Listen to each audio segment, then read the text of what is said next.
오늘 이 시간은 풍성함의 비밀, 풍성함의 비밀이라는 제목으로 말씀 연회를 나누겠습니다. 오늘 본문은 이제 골로새서입니다. 골로새서는 특이한 성경이에요. 골로새서는 사도 바울이 썼지만 이 골로새 교회는 사도 바울이 한 번도 가본 적이 없는 교회입니다. 사도 바울이 에베소에서 사역을 하고 있을 때 에바브라라는 사람이 말씀을 듣고 예수를 믿고 제자가 됐어요. 그래서 이 에바브라가 골로새 지역에 가서 세운 교회가 골로새 교회입니다. 그리고 이 에바브라는 라오디게아 교회, 히에라볼리 교회, 총 3교회를 개척을 했습니다. 그래서 바울은 골로새 교회를 생각하면 미안한 마음이 있죠. 가보지를 못했으니까. 그래서 바울이 감옥에 있을 때 골로새 교회에다가 편지를 쓰는 거예요. 에필골몬, 에베소서, 빌립보서, 골로새서, 빌레몬서, 이 4권이 옥중서신이죠. 그래서 감옥에 있으면서 가보지 못했지만 골로새 교회가 어려움을 당하고 있다라는 소식을 듣고는 이 편지를 쓴 것입니다. 자, 그러면 골로새 교회가 당하고 있는 어려움이 뭘까요? 4절이 나오죠. 내가 이것을 말함은 아무도 교묘한 말로 너희를 속이지 못하게 하려 함이니. 무슨 말이에요? 교묘한 말로 골로새 교인들을 속이는 자들이 있다는 거죠. 바로 거짓 선지자들입니다. 거짓 선지자들이 골로새 교인들을 현혹하는 거예요. 골로새 교회에게 거짓 말을 한 선지자들 3부류가 있어요. 첫째는 영지주의자. 영지주의자는 육체는 더럽다. 우리 지혜가 최고다. 그래서 지혜를 키워야 된다.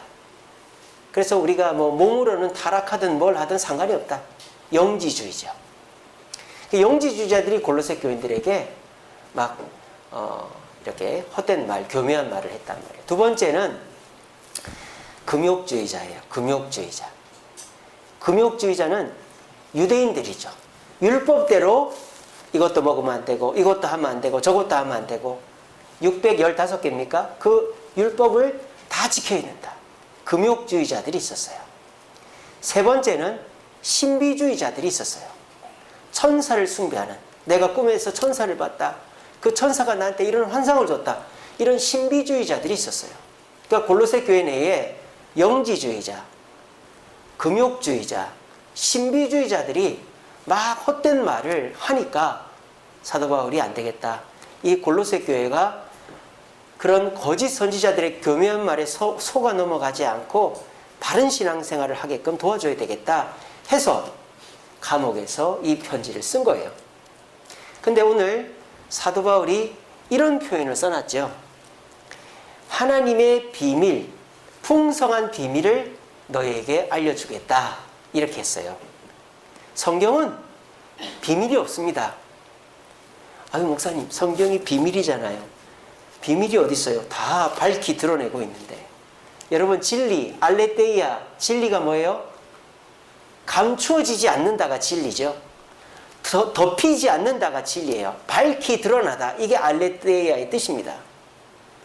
우리는 등불을 어디에다 둬라? 바닥 밑에 둬라? 등경 위에 둬라? 우리는 다 드러내고 교회는 숨기는 게 없어요. 교회가 무언가를 숨기는 그 순간 마귀가 역사하는 것입니다. 교회는, 성도는 거짓말하지 않고 숨기지 않는 자들입니다. 그러니까 이 비밀이라는 단어는 교회와 어울리지 않죠. 어디랑 많이 어울립니까? 이단들, 우리한테 와봐. 너한테만 가르쳐줄게. 사기꾼들, 너한테만 가르쳐줄게. 이단, 사기꾼, 세상 사람들에게는 이 비밀이 혹하죠. 주식, 비밀을 가르쳐줄게. 무슨 찌라시를 가르쳐줄게. 교회는 그런 거 없습니다. 우리 예수님은 복음을 선포하셨지 소그룹으로 모아놓고 그 사람들한테만 가르쳐주지 않으셨습니다. 교회는 비밀이 없어요. 근데 오늘 사도 바울은 왜 풍성한 비밀을 가르쳐주겠다, 비밀을 가르쳐주겠다고 말합니까? 골로새 교인들이 이미 비밀에 중독이 돼 있었기 때문입니다. 영지주의자들이 영지주의의 비밀을 가르쳐 줄게. 금욕주의자들이 율법의 비밀을 가르쳐 줄게.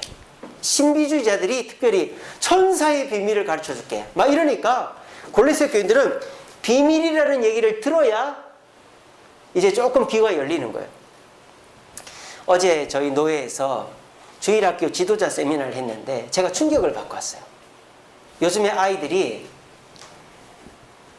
무엇을 제일 많이 보는지 아십니까? 미디어를 제일 많이 본다 그래요. 사람하고 대화하고 뭐 TV 보고 책 보고 이런 것보다 미디어를 6만 시간이나 본다고 합니다. 근데 교회는 어떻게 합니까? 교회 오면 스마트폰 다 뺐고 미디어 금식 이제 이런 거를 지금까지 해왔단 말이야. 근데 이제는 더 이상 그렇게 할 수가 없죠. 왜? 그렇게 해가지고는 아이들에게 뭔가를 보여줄 수가 없고 전달해 줄 수가 없는 거예요. 시대가 바뀌면 진리는 똑같지만 방법은 바뀔 수 있는 거죠. 이제는 미디어를 통해서도 아이들에게 복음을 전하고 가르칠 수 있는 시대. 줌이라든지 밴드라든지 이런 걸 통해서 카카오톡, 기프티콘 이런 거 갖고 해야 된다 이거죠. 그래서 저도 충격을 받고 왔어요. 아, 나도 옛날 사람이 됐구나. 그래서 이제 바울도 이미 비밀을 얘기해줘야 사람들이 솔깃하니까 비밀을 얘기해주겠다고 말하는 거예요. 근데 그 비밀이 뭐냐? 이겁니다. 뭐예요? 예수님이에요. 아니, 예수님이 무슨 비밀이에요? 그렇죠? 여러분, 교회는 비밀이 없습니다. 그러니까 제 말이 맞죠? 그리스도가 비밀이래요. 오늘 본문에 뭐라고 되어 있습니까? 모든 풍성함과 하나님의 비밀인 무엇을? 그리스도를 깨닫게 해주겠다라고 그랬어요. 아이고, 예수님 저는 잘 아는데요. 저 예수 믿는데요. 저 예수님이 어디서 태어났고 예수님이 무슨 구 무슨 동에서 자라시고 어떻게 하다 어떻게 돌아가신 거 저 잘 아는데요.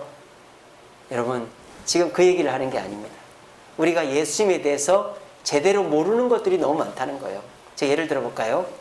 제가 지난주 화요일 날 서울 포럼이라고 세미나에 다녀왔는데 그 세미나에서 그 어떤 교회 목사님, 마포에서 젊은이 사역을 하는 목사님이 시광교회라고, 그래서 영광을 보는 교회, 볼시자에 영광, 영자에, 광자에다가 빛을 영광을 보는 교회. 근데 그 교회는 젊은이들이 그렇게 많이 온대요. 청년들이. 근데 그 교회는 동성애를 하다고 온 친구도 있고 마약을 하다 오는 친구도 있고 페미니스트 여자애들이 그래 많답니다. 근데 이제 그 담임 목사님이 젊은 목사님인데 41살이더라고요. 코로나 때 오히려 교회가 붕을 해버렸대요, 지금. 근데 그 목사님이 페미니스트 여자 한 명을 이제 이렇게 신방을 하는 거예요, 상담을. 근데 자기는 예수가 싫다 이거예요. 그래서 교회에서 뭐 상처를 받았나 보다. 뭐 부모님한테 신앙의 강요를 들었나 보다. 그래 생각을 하고 이 목사님이 예수가 왜 싫습니까? 그 여자한테 물어보니까 여자가 뭐랬는 줄 알아요? 남자라서 싫대요. 남자라서. 그러니까 아까 말했죠. 그 여자 청년이 뭐라고요? 페미니스트라고. 페미니스트라면 남자라면 다 싫어요. 그래서 왜 남자 여자를 구분하느냐? 전도사면 다 전도사지 왜 여전도사라고 하느냐? 뭐 그렇게 하는 거죠. 예전에는 소방관을 영어로 fireman이라고 그랬거든요. 요즘 그러면 큰일 납니다. fire 뭐예요? firefighter. 불과 싸우는 자. 경찰을 옛날은 policeman이라고 그랬죠. 지금은 police officer. police officer. 남자라는 말을 다 빼야 돼요. 영어 공식 문장에는 he라는 말만 안 씁니다. he를 써야 되면 슬러시하고 she를 같이 써야 돼요. 이게 페미니스트들의 영향이죠. 그러니까 그 여자 청년도 남자라서 예수가 싫다 그래요. 그래서 이 목사님이 어떻게 했을까요? 비밀을 가르쳐줬어요. 예수님의 비밀을. 근데 그 비밀은 다 공개된 비밀입니다. 근데 그 청년만 몰랐던 거예요. 그 청년은 예수님이 마구간에서 태어났다는 사실을 잊고 살았던 것입니다. 그 예수님이 박해를 받고 조롱을 당했다는 사실을 잊고 살았던 것입니다. 그리고 그 예수님이 그 여자 청년을 위해서 십자가에 달려 죽으셨다는 사실을 잊고 살았던 것입니다. 소위 요즘 여자 청년들이 너무 좋아하는 다 주는, 다 해주는 남자가 예수님이다. 예수님은 권위적이고 여자를 학대하고 성추행하고 괴롭히는 남자가 아니고 남자 중에서도 여자에게 최고로 잘해주는 남자가 예수님이다. 예수님은 죽는 그 순간에도 자기 어머니를 제자에게 부탁한 예수님이다. 그러니까 그 여자 청년이 뭐 다 공개된 비밀인데 그 얘기를 듣고는 마음이 녹아서 예수님을 더 잘 믿게 됐다. 그런 얘기를 해주시더라고요. 여러분은 예수님에 대해서 얼마나 알고 계십니까? 예수님이 어디서 태어나시고 어떤 일을 하시고 어떻게 돌아가시고 어떻게 승천하시고 이런 거는 다 알고 계시지만 그 예수님이 진짜 무슨 일을 하셨고 나와 어떤 관계가 있는지, 골로새서 2장 9절 말씀에 예수님은 어떤 분이라고 되어 있습니까? 모든 신성이 거하는 분이다. 예수님은 그냥 우리의 친구가 아니라 하나님이다. 디도서 2장 14절 말씀에 예수님은 우리를 위하여 자신을 주셨다. 여러분, 남을 위해서 돈 10만 원 주는 것도 어려운데 자기 몸을 바쳤다라는 거죠. 더 중요한 사실은 로마서 8장 32절 말씀에 그 예수님을 보내신 하나님이 계시다. 그런데 그 하나님이 어떤 분이다? 아들을 줬기 때문에 우리에게 아끼는 것이 없는 분이다라고 되어 있습니다. 자, 이렇게 듣고 보면 어떻습니까? 아까 페미니스트 여자가 예수가 남자라서 싫다. 여러분들도 예수님을 어떤 분으로 생각하고 계시죠? 교회 나와야 되고 이것저것 해야 되고 헌금해야 되고 봉사해야 되고 예수를 꼭 믿어야 되고 이런 내가 힘들고 어렵고 부정적으로 생각하는 것으로 예수를 딱 고정시켜 놓으면 어떻게 됩니까? 예수님이 싫은 거예요. 비밀이 아닌 거죠. 그런데 그 예수님의 참모습, 성경 곳곳에 흩어져 있는 하나님이시고 우리를 위해 자신을 주시고 그 예수님을 보내신 아버지께서, 하나님께서 예수님을 보내셨다는 것은 아무것도 아끼는 것이 없다라는 증거다라는 것을 우리가 알게 되면 어떻게 됩니까? 그 예수님이 우리에게 풍성함의 비밀이 될 수 있다라는 것입니다. 여러분, 사업을 하는 사람들이요, 투자를 합니다. 우리 쿠팡이라는 회사 있죠. 우리나라에 지금 그 물류 회사 중에서 우리나라 최고로 크잖아요. 저번에 화재 나가지고 난리 났는데 그 쿠팡에다가 투자한 사람이 누군지 아세요? 일본의 손정희 회장입니다. 우리나라 출신인데 손정희 제일교포. 근데 쿠팡이요, 지금도 적자거든요. 왜냐하면 공장을 많이 짓고 물건값을 싸게 하다 보니까 또 새벽 배송을 아침 저녁에 주문하면 새벽에 갖다 놓으니까 이윤이 안 남는 거예요. 그래가지고 맨날 1조씩 적자가 나는 거예요. 자, 그러니까 이 쿠팡에다 투자한 손정희 회장이 어떻게 했을까요? 야, 너희들 계속 적자 낼 거야? 적자 낼 거면 내 투자금 내놔. 이렇게 했을까요? 어떻게 했을까요? 더 투자했습니다. 더. 왜? 그 회사가 망하면 내 투자금도 날아가기 때문에.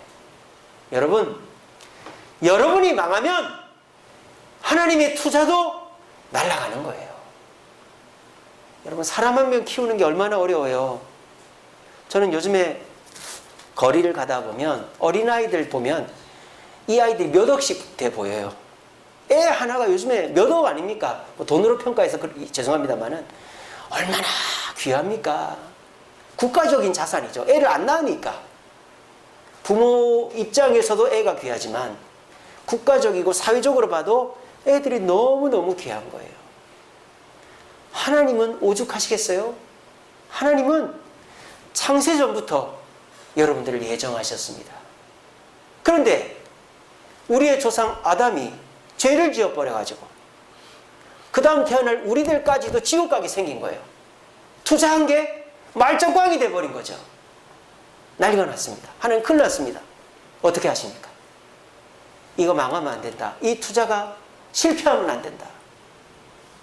이거를 만회할 수 있는 재투자를 해야 되겠다. 두 번째 아담, 예수 그리스도를 이 땅에 보내신 거예요. 그리고 로마서 8장 32절 말씀에 분명히 기록해 놨습니다.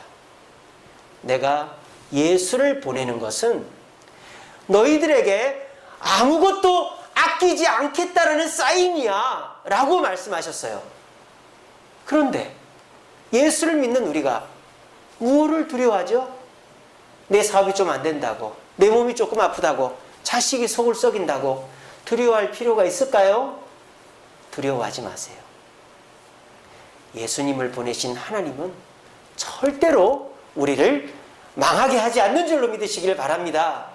그 믿음이 있으면 코로나 시절에도 마음이 편안하고 사업이 안 돼도 믿는 구석이 있고 하나님 뜻 가운데서 용기 있게 살아갈 수 있는 것입니다. 존 메가더 목사님이 이런 책을 썼어요. 그리스도만으로 충분합니다. 여러분, 우리 기독교는 교회 건물, 목사의 설교, 교회 시스템, 세미나, 헌금, 이런 것도 중요하지만 교회는 오직 예수 그리스도만으로도 충분하다. 초대교회는 건물이 없었어요. 재정도 없었어요. 오직 예수 그리스도만 있으니까 담대해져서 전도를 하고 사람이 부흥성장했던 것입니다. 그런데 요즘 교회들, 요즘 성도들은 예수 그리스도가 풍성함의 비밀이 되지 못하고 있습니다. 내가 세상에서 가질 수 있는 것을 어느 정도 가져야 교회도 있고 예수도 있지, 밑도 끝도 없이 예수만 있는다고 아무것도 되지 않는다라는 생각으로 예수가 나에게 충분 조건이다 라고 생각하지를 않는 것입니다. 그런데 우리가 예수님만으로 충분하다, 그리고 그 예수님을 주신 하나님이 예수님을 주셨기 때문에 나에게 아끼는 것이 없다, 그리고 예수님이 나를 위해 죽으신 것은 하나님이 나를 위해 투자한 것이기 때문에 절대 나는 망하지를 않는다, 이 생각을 하면 우리는 코로나 시절이라도 사업이 힘들어도 건강이 안 좋아도 불안해하지 않을 수 있는 것입니다. 오늘 맥주 감사 주일입니다. 우리가 상반기 동안에 하나님의 은혜를 감사하는 날이죠. 근데 우리가 세상적으로 감사할 제목들이 별로 없어요. 돈을 많이 번 것도 아니고, 뭔가를 하나 성공하거나 이룬 것도 아니고, 제대로 국가적으로나 사회적으로 된 일이 없습니다. 그럼에도 불구하고 오늘 감사절로 지키는 이유가 뭘까요? 우리에게는 누가 있기 때문에? 그리스도가 있기 때문입니다. 자녀에게는 부모만 있으면 됩니다. 남편에게는 아내만 있으면 되고, 아내에게는 남편만 있으면 됩니다. 그렇게 하면 마음이 편안한 거예요. 내가 지금 막 쫓기고 있는 게 있죠. 이것도 해야 되고 저것도 해야 되고 이거 없으면 안 되는데, 그럴 때 잠시 내려놓고 나한테 진짜 중요한 게 뭐지를 한번 돌아보세요. 한번 생각해 보세요. 여러분들 지금 굉장히 마음이 조급하시죠. 내가 이게 돼야 되는데 저게 돼야 되는데 이게 안 되면 나 큰일 나는데. 근데 여러분, 그게 진짜 중요한 거예요? 돈 몇 푼 더 버는 게 진짜 중요한 거예요? 내가 얼굴이 좀 이쁘고 몸에 살이 없고 이래야 그게 진짜 중요한 거예요? 여러분, 진짜 중요한 거는 그런 거 아니잖아요. 가족이고 건강이고 그리고 우리 신앙이고 무엇보다 우리의 구주 되시는 예수 그리스도 아니겠습니까? 우리가 저는 맥주 감사주일이 그런 날이라고 생각합니다. 너무 세상을 크게 보는 거죠. 세상 일을 너무 중요하게 보는 거예요. 그런데 이 맥주 감사주일 날, 그래, 이게 다 무슨 소용이냐? 이게 그렇게 중요하냐? 나에게 중요한 것은 예수 그리스도지. 예수님 한 분만으로 충분하지. 하나님이 예수님을 보내주셨기 때문에 나는 절대 망하지 않지. 왜? 로마서 8장 32절에 약속하셨기 때문에 아들을 주신 이가 어떻게 너희들에게 아끼겠느냐고 말씀하셨지. 그래, 나는 예수님만 붙잡고 있으면 돼. 예전에 제가 한번 비유로 말씀드린 적이 있는데, 사하라 사막 울트라 마라톤을 참여한 한 한국 사람이 있었어요. 눈이 보이지 않는 사람이요. 아니, 눈이 보이지 않는데 5박 6일 동안 어떻게 사막을 달려요? 그 사람한테는 믿는 구석이 있었어요. 무엇일까요? 자기 앞에 달려주는 자기를 가이드해주는 사람 가방끈이에요. 그 사람은 제가 인간극장에서 봤는데 마라톤을 할 동안에 자기 앞에서 달려주는 사람이 있는데 그 눈이 먼 사람이 그 사람 가방끈만 잡고 달리는 거예요. 가방끈만 잡고. 그 사람이 숨은 쓰고 가자면 가고 피하라면 피하고 그렇게 하니까 사하라 사막을 건너더라는 거예요. 코로나를 어떻게 건널 수 있을까요? 우리가 오히려 멀쩡해가지고 눈을 번듯이 뜨면 중간에 포기해버려요. 코로나를 어떻게 건들 수 있을까요? 그냥 눈 질끈 감고 예수님만 붙잡고 가보세요. 그러면 그 예수님 붙잡고 가는 것이 좀 답답할 수도 있죠. 뭐 다른 거 구경도 못하고 다른 데 가지도 못하니까. 하지만 가장 확실한 방법은 예수님의 가방끈만 붙잡고 예수님 뒤만 쫓아가면 언제 그랬냐는 듯이 코로나가 끝나 있고 우리의 위기가 끝나 있을 것입니다. 어렸을 때 귀신의 집 들어가 본 분들 계시잖아요. 귀신의 집 들어가면 어떻게 합니까? 저도 어렸을 때 아버지랑 간 적이 있는데 아버지 뒷공문이면 졸졸 눈 꼭 감고 아버지 옷 잡고 이렇게 갔어요. 귀신이 에이 하고 막 하고 그래도 눈만 감고 갔더니 입구에 나와 있더라고요. 재밌는 얘기 뭐 우스꽝스러운 얘기지만 그게 어쩜 지금 조급해 있고 불안한 우리의 마음을 달래는 방법일 것 같아요. 여러분 우리에게는 예수님이 계십니다.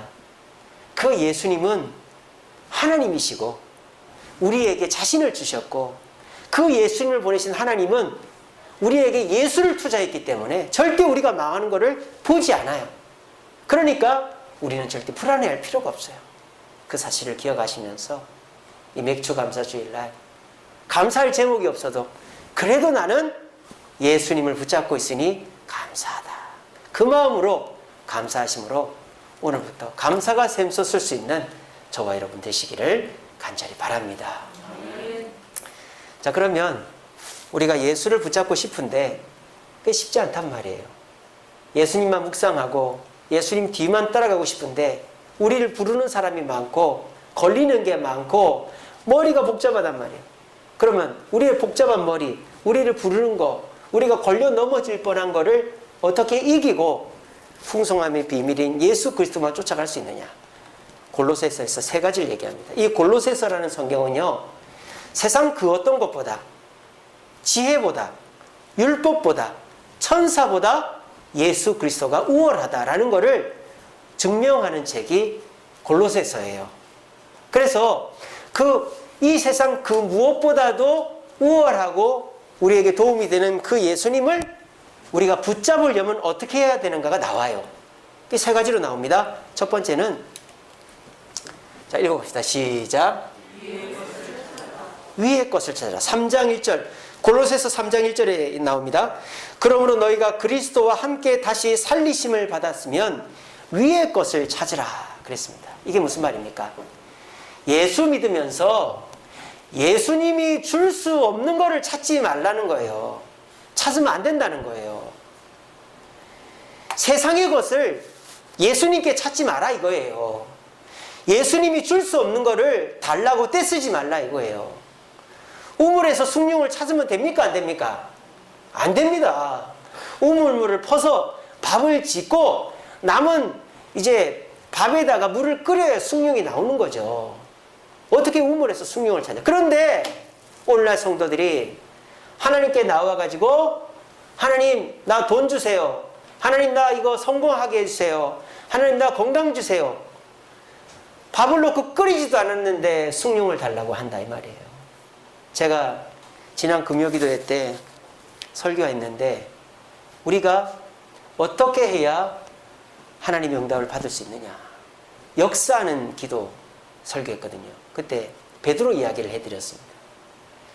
하나님께서 요바에 있는 베드로에게 환상 중에 나타나셨어요. 그래서 뭐라고 하십니까? 베드로야 이 음식을 먹으라 그랬어요. 근데 보니까 뱀, 공작, 막 악어 이런 거 있지 않습니까? 못 먹는 것들이 막 들어있는 거예요. 그래서 베드로가 이럽니다. 하나님 이거는 먹지 말라고 하신 거잖아요. 저 못 먹어요. 그랬더니 알았다 하고 깼어요. 근데 또 기도를 하는데 또 그 환상이, 하나님 저 못 먹어요. 세 번째로 또 환상이 나타나요. 그때 베드로가 이게 뭔가 뜻이 있나 보다 해서 예 하나님 먹겠습니다 하고 깼어요. 그랬더니 집에 누가 찾아왔어요. 누가 왔어요? 고넬료라는 사람이 보낸 이제 사람이 온 거예요. 그래서 고넬료라는 백부장님이 우리 베드로 선생님을 모시고자 합니다. 그래서 베드로가 갔죠. 갔더니 고넬료가 집안 식구들을 친척들을 다 모아놓고 말씀을 들으려고 기다리고 있는 거예요. 근데 고넬료는 유대인입니까? 이방인입니까? 이방인에게 복음을 전하면 안 되거든요. 근데 베드로는 이미 변화가 됐어요. 뭐가? 하나님이 기도 속에서 그 부정한 음식도 먹으라고 했을 때 하나님이 뜻이면 먹겠습니다 하고 변화가 돼서 갔기 때문에 그 꿈이 이 고넬료에게 복음을 전하는 사인이었구나 하고 베드로가 복음을 전했더니 있던 사람들이 다 예수를 믿겠다고 하고 그 사람들에게 세례를 베풀고 세례를 베풀었더니 세상에 성령이 임한 거예요. 이방인에게 최초로 성령이 임한 게 고넬료의 집입니다. 자, 만약에 베드로가 곧바로 고넬료의 집에 갔으면 이게 뭐예요? 우물에서 숭늉 찾는 거죠.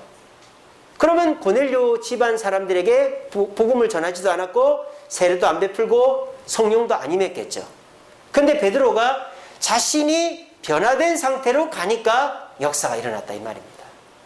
우리가 이 세상 속에서 풍성함을 깨달으려면 위의 것을 찾아야 된다.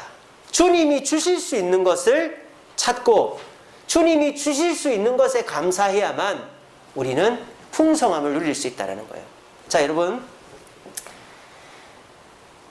풀만 가지고도 풍성한 밥상을 차릴 수 있고요. 고기를 가지고도 풍성한 밥상을 차릴 수 있어요. 그런데 어떤 사람이 봄나무를 캐가지고 씻어가지고 고추장을 넣고 비빔밥을 먹으면서 행복해한다. 그것도 행복이에요. 그런데 어떤 사람은 밥상에 뭐 고기라는 고기, 돼지고기, 소고기, 닭고기, 뭐 물고기 다 해놔도 밥상이 왜 이래? 더 갖고 와. 이러면 그 사람은 풍성하지 않는 거예요. 무슨 말인지 알겠습니까? 풍성함은 내가 어떤 마음가짐으로 보느냐가 더 중요하다는 거예요. 이스라엘 백성들이 뭐라고 합니까? 우리가 이집트에 있을 때 고기도 먹고 파도 먹고 양파도 먹고 마음대로 먹었는데 이게 뭐냐? 이 만나와 메추라기가 뭐냐? 메추라기 먹기 전이니까 만나가 뭐냐? 이거 먹기도 싫다. 근데 이스라엘 백성들은 그 광야에서 그 만나로 40년을 버텼어요. 여러분, 뭐가 풍성한 거죠? 내가 하고 싶은 거 다 하는 게, 근데 그게 나를 책임지지 못하면, 내가 거기에 만족하지 못하면 어떻게 돼요? 우리가 풍성함의 기준을 바꿔야 돼요. 하나님이 우리에게 허락하신 그것이 풍성한 것이다. 그렇게 생각을 하면 우리는 이 세상에서도 지금 코로나 속에서도 풍성함을 누릴 수가 있다는 것입니다. 사람은 자꾸 내가 좋았던 적만 생각합니다. 그래서 그때보다 더 잘 돼야지, 더 잘 돼야지. 여러분, 그렇게 되는 건 참 힘든 일이에요. 요즘 같은 시기에는. 제가 누누이 말씀드리잖아요. 우리 자녀들은 자가를 갖지 못하는 시대다. 부모가 여유가 있어서 집을 물려주지 않는 한 자기가 돈 벌어서 집을 가질 수 없는 첫 세대가 우리 자녀들이에요. 여기 앉아 계신 우리 장년 성도들은 다 자기가 웬만하면 돈 벌어서 집을 장만했잖아요. 근데 우리 자녀들은 이제 부모가 집을 물려주지 않는 이상, 아니 물려줘도 못 받을걸요. 세금을 너무 많이 떼니까. 그런 세대가 됐어요. 그런데 옛날처럼 살겠다고 하면 그 사람은 항상 희망 고문만 하는 거죠. 여러분, 생각을 바꾸시기 바랍니다. 진수성찬은요, 사내 진리가 있어야 진수성찬이 아니라 사랑하는 사람과 풀떼기 비빔밥만 가지고도 진수성찬이 될 수 있어요. 어떤 마음가짐이냐가 중요한 것이죠. 우리가 땅의 것을 보지 않고 하나님이 주시는 것에 만족하면 풍성해질 수 있습니다. 오늘 이 시간 내 것에 만족하지 마시고 내 목표에 만족하지 마시고 하나님이 주시는 것에 만족함으로 풍성함의 비밀을 깨닫는 저와 여러분 되시기를 간절히 바랍니다. 두 번째로 풍성함의 비밀, 그리스도 어떻게 깨달을 수 있느냐? 같이 읽어봅시다. 시작. 지식을 새롭게. 10절 보세요. 새 사람을 입었으니 이는 자기를 창조하신 이의 형상을 따라, 예수님의 형상을 따라 뭐까지? 지식에까지 새롭게 하심을 입어라. 그러니까 단순히 뭐 몸이 바뀌고 습관이 바뀌는 것이 아니라 내 생각이 바뀌어야 된다는 거죠. 생각이 바뀌지 않으면 우리가 아무리 주님 안에서 풍성함을 누릴 수가 없다라는 것입니다.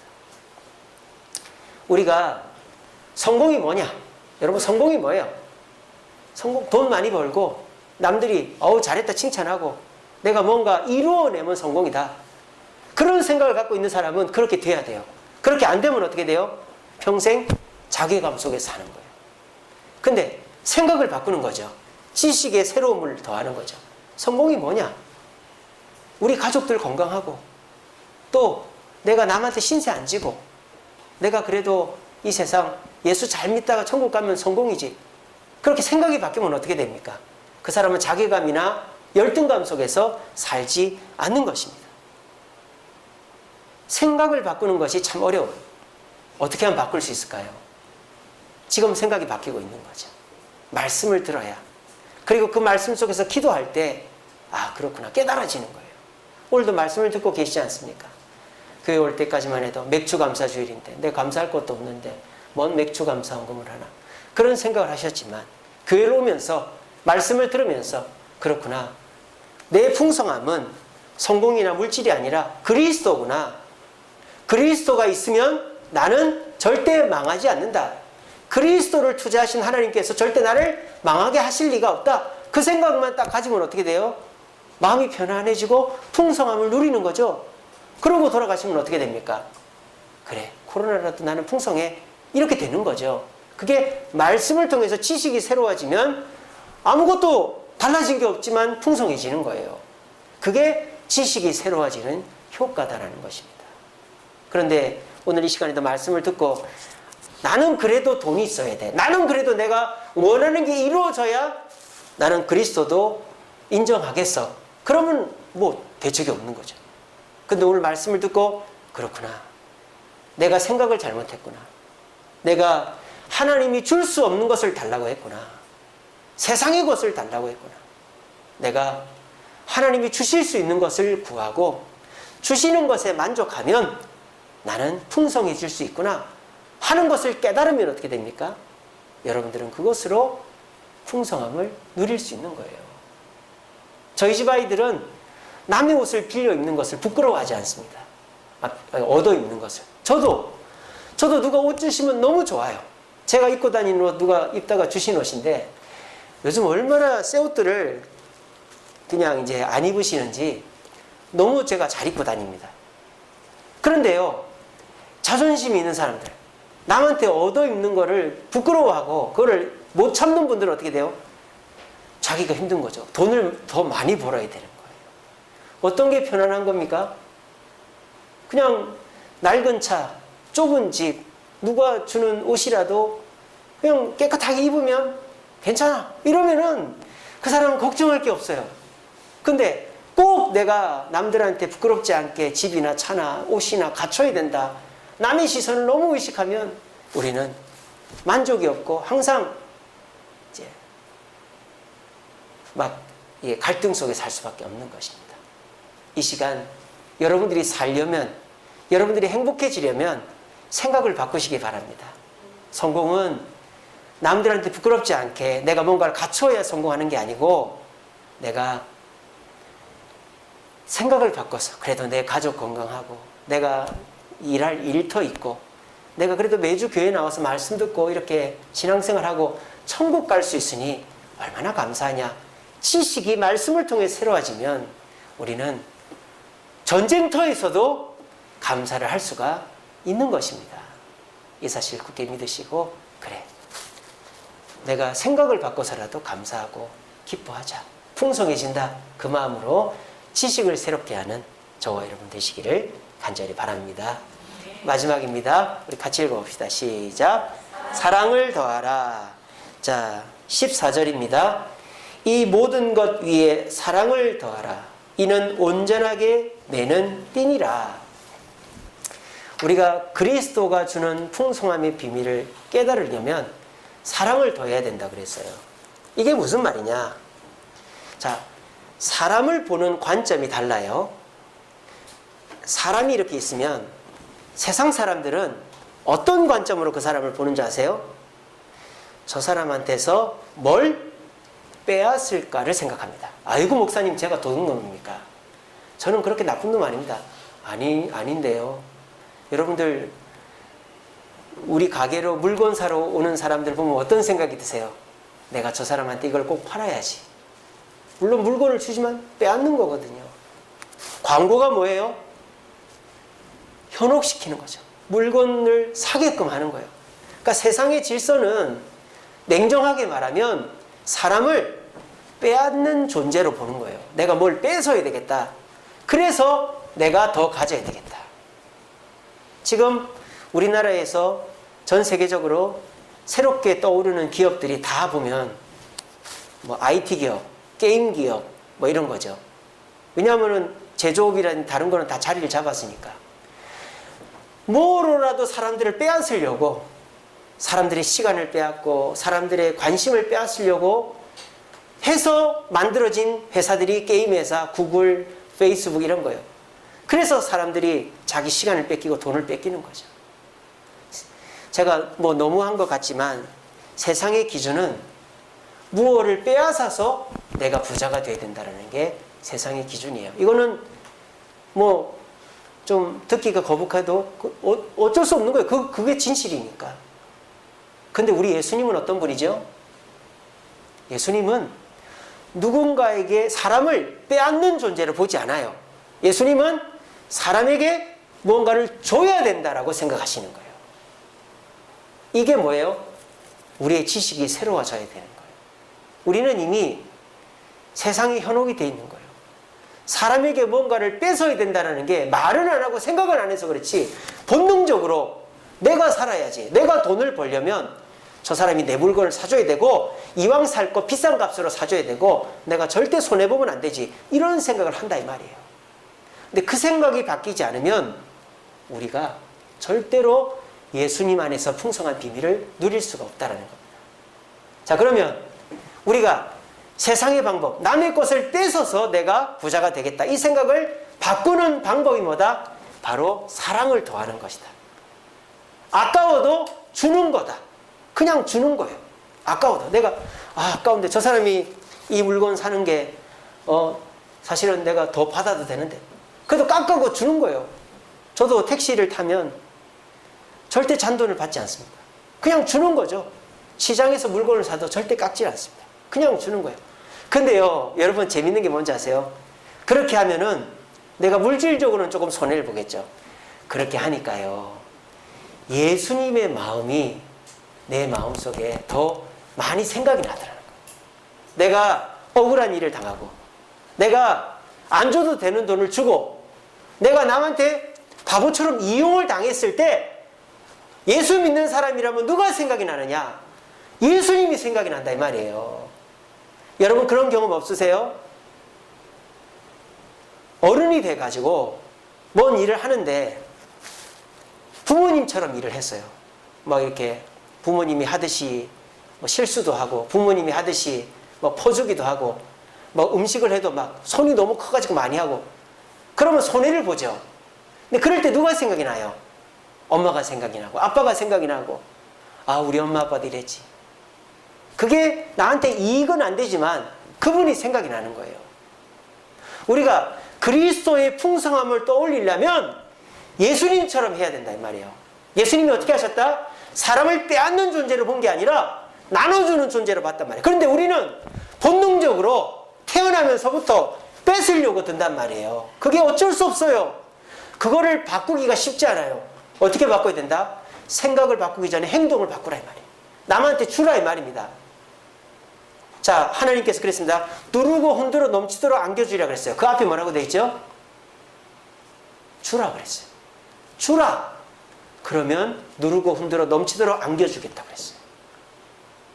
우리는요, 이 세상 살다 보니까 내가 무언가를 뺏어야만 나는 부자가 된다고 생각하는데 우리 그리스도인은 그렇지 않아요. 그렇죠. 세상 사람들은요, 자기가 가진 것만 갖고 삽니다.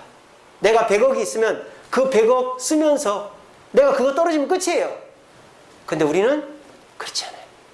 우리는 우리 힘으로 살지 않아요. 우리는 내 것이 떨어져도 공급해 주는 분이 계세요. 누굽니까? 예수님입니다. 예수님은 어떤 분이세요?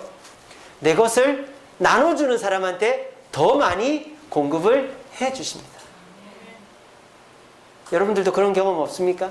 내가 가진 돈이 얼마 없지만 힘든 사람 밥이라도 사주고 용돈을 줬는데 누가 돈을 준다든지 갑자기 일거리가 하나 쑥 들어온다든지 그래서 내가 돈을 벌어본 경험들 없어요?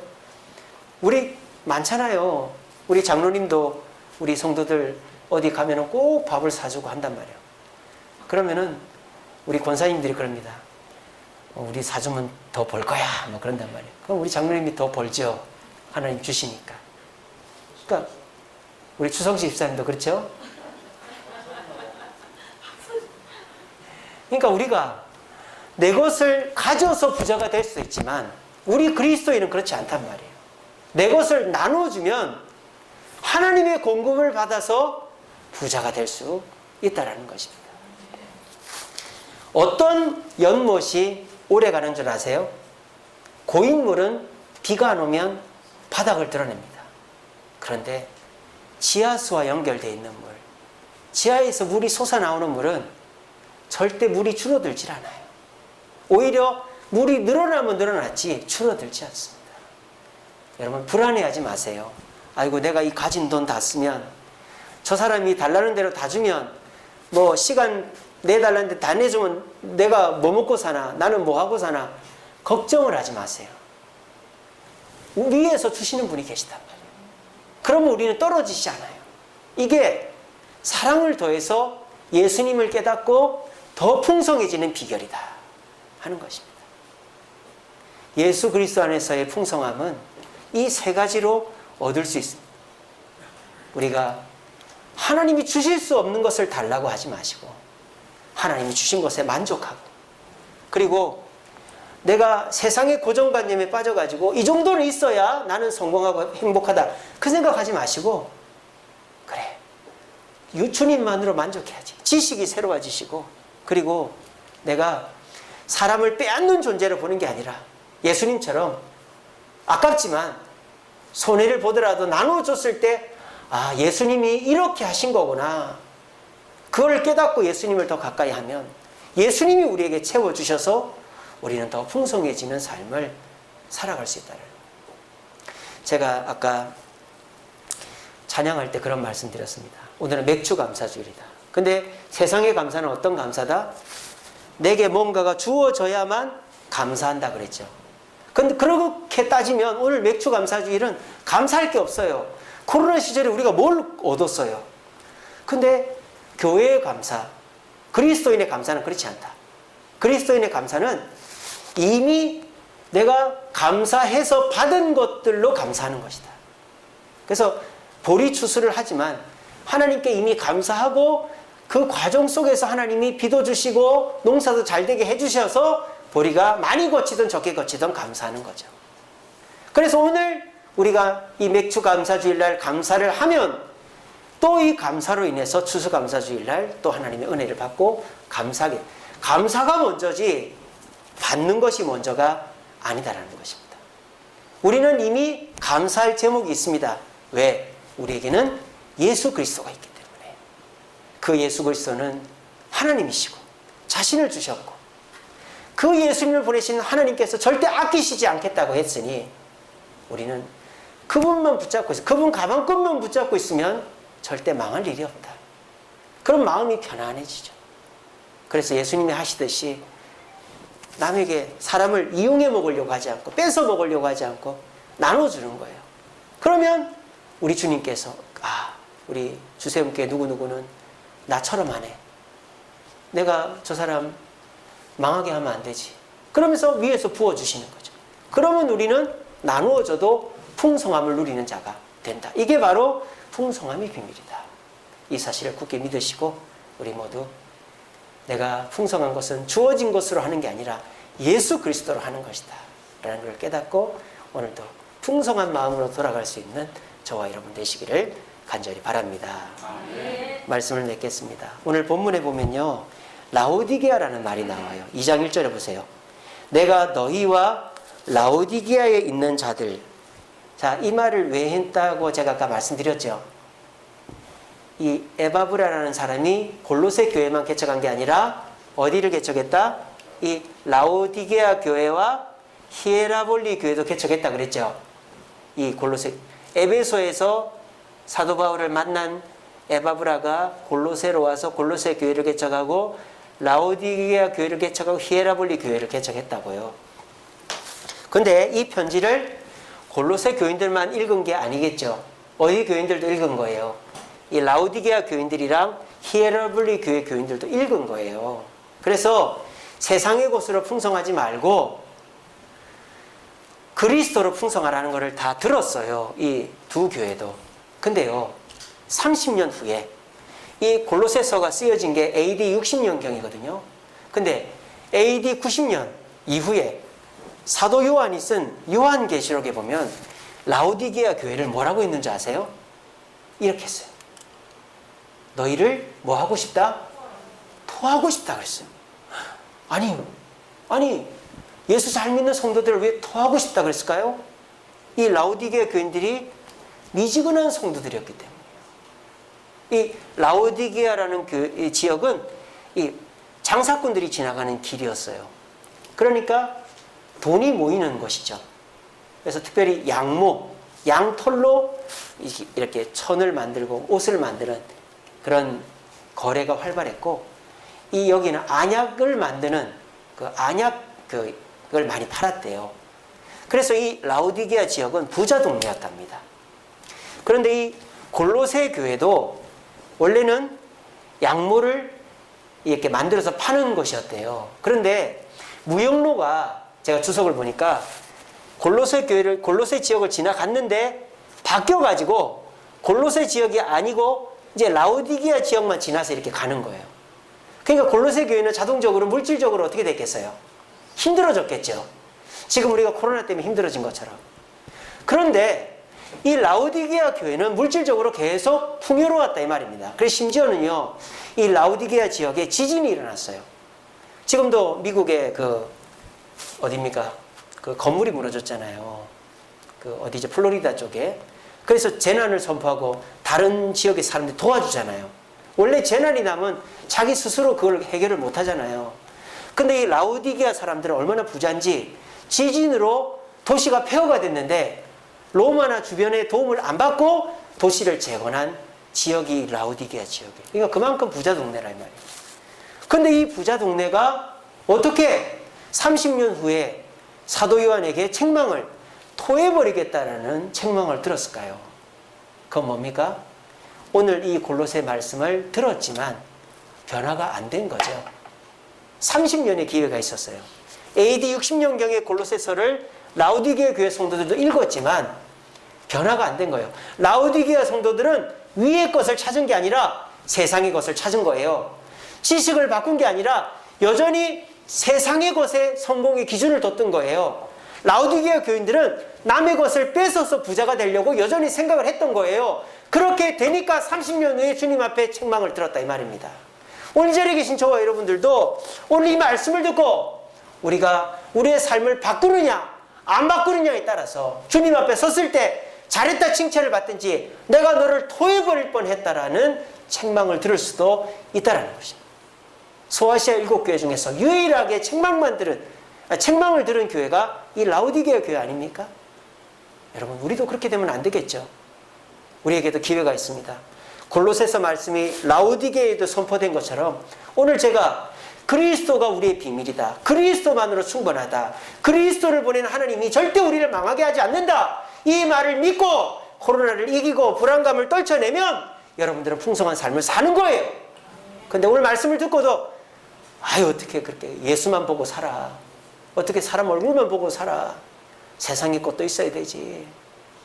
세상의 기준으로 살아야지. 내가 어떻게 다 퍼줘. 나도 살아야지. 그러면 30년 후에 주님 앞에 섰을 때 내가 너를 토해버릴 뻔했다라는 얘기를 들을 수도 있는 거예요. 부디 오늘 말씀 귀담아 들으시고 그래 한번 노력을 해보세요. 그 노력은 이겁니다. 사람을 더해보십시오. 사람을 볼 때 저 사람이 나한테 무슨 사기를 치려고 그러나 저 사람 말 못 믿겠는데 그렇게 삐딱하게 보지 마시고 저 사람이 좋은 사람이다. 10개 중에 1개만 좋아도 좋다고 보시고 잘해주시고 그렇게 친절하게 하세요. 그러면 내가 손해를 볼 때도 있겠죠. 그럴 때 누가 생각이 나? 예수님 생각이 나는 거예요.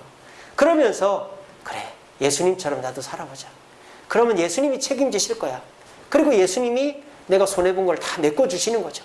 그러면 그 은혜로 더 예수님 말씀대로 살면 더 풍성해지는 거예요. 코로나 시절이라고 감사할 것이 없다라고 말하지 마시고 그리스도가 우리에게 충분하다는 사실을 깨닫고 골로새 교인들이 변화된 것처럼 우리도 변화되어서 라오디게아 교인들이 들었던 책망을 듣지 않고 풍성함의 비밀 속에서 풍성한 삶을 사는 저와 여러분들 되시기를 간절히 바랍니다. 우리 찬양하겠습니다.